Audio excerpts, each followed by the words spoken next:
প্রিয়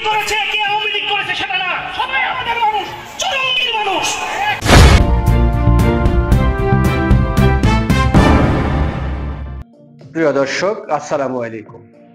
আপনারা যেখান থেকে দেখছেন প্রত্যেককে শুভেচ্ছা অভিনন্দন। দর্শক, আপনারা দেখছেন ইউটিউব চ্যানেল খবর টিভি। প্রিয় দর্শক, মনে হচ্ছে বিএনপি আওয়ামী লীগ ঐক্য হচ্ছে। আজকে এক বিএনপি নেতার বক্তব্য শুনে এমনটাই বোঝা যাচ্ছে। এছাড়াও এখন কিন্তু ডেভিল হান্ট, বিএনপির যে সমস্ত নেতারা অপকর্ম করেছে তাদেরকেও কিন্তু গ্রেফতার শুরু করেছে। তার মানে -2 ফর্মুলার যেই চিন্তাধারা ছিল ডক্টর ইউনূস এবং এই অন্তর্বর্তীকালীন সরকার এবং বৈষম্য বিরোধী ছাত্রদের, সেই দিকেই সম্ভবত এগোচ্ছে বাংলাদেশ। যে কারণেই সম্ভবত বিএনপি এবং আওয়ামী লীগ এখন ঐক্যবদ্ধ ছাড়া আর কোনো রাস্তা নেই।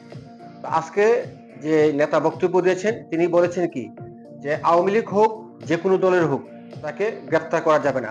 তাকে গ্রেফতার করতে হলে আমাদেরকে জিজ্ঞেস করতে হবে, তা না হলে আমরা ঐক্যবদ্ধ হয়ে থানা ঘেরাও করব।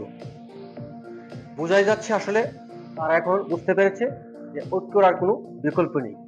বৈষম্য বিরোধী ছাত্রদের যে নাগরিক যে নতুন কমিটি, সেই কমিটির উদ্বোধনী অনুষ্ঠানে নাহিদ ইসলাম এবং সার্জিস আলম তারা কিন্তু বক্তব্য দিয়েছেন যে আমরা পাকিস্তানপন্থী কিংবা ভারতপন্থী কাউকেই চাই না, আমরা আমাদের মতো করে রাষ্ট্র পরিচালনা করতে চাই।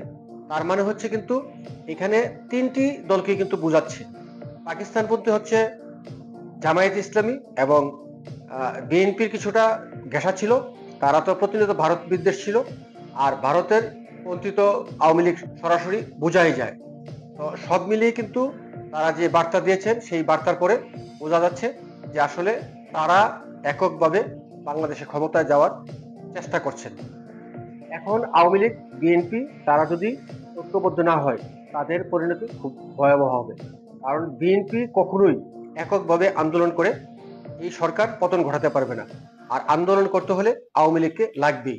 তো যে কারণে হয়তো বিএনপির নেতারা এখন আওয়ামী লীগের নেতাকর্মীদেরকে তারা সেভ করার চেষ্টা করছে এবং তাদেরকে গ্রেফতার করলে তাদেরকে জিজ্ঞেস করে গ্রেফতার করতে হবে। তার মানে হচ্ছে যেখানে মোটামুটি একটা নেগোসিয়েশন হওয়া সম্ভাবনা রয়েছে। তবে আমার কাছে তেমনটা মনে হচ্ছে না, কারণ হচ্ছে দুইটা দলই কিন্তু বড় দল, প্রত্যেকেই চাইব যে নিজ নিজ বলে ক্ষমতা যাওয়ার জন্য। তো কেন্দ্রীয়ভাবে আসলে কি আলোচনা হচ্ছে সেটা আমরা এখনো বুঝতে পারছি না। তবে লোকালি যে সমস্ত নেতারা বক্তব্য দিচ্ছেন তাদের কথা থেকে বেরিয়ে আসছে যে আওয়ামী লীগ এবং বিএনপি তারা ঐক্যবদ্ধ হওয়ার সম্ভাবনা বেশিরভাগই রয়েছে। তো দর্শক, আমরা সেই নেতার বক্তব্যটা শুনবো এবং অ্যানালাইসিস করব। আপনারা আপনাদের মতামত কমেন্ট বক্সে জানিয়ে দেবেন।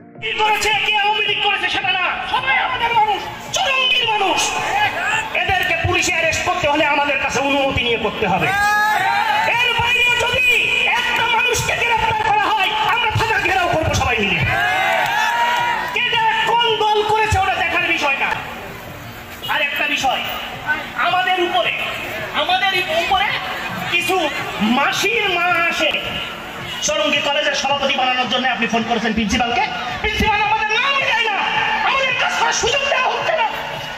প্রিন্সিপাল আমাদের নামই দেয় লাল, এখানে গ্যাঞ্জাম তৈরি করবে, এটা আপনি ওপেন ঘোষণা দিয়ে যাবেন।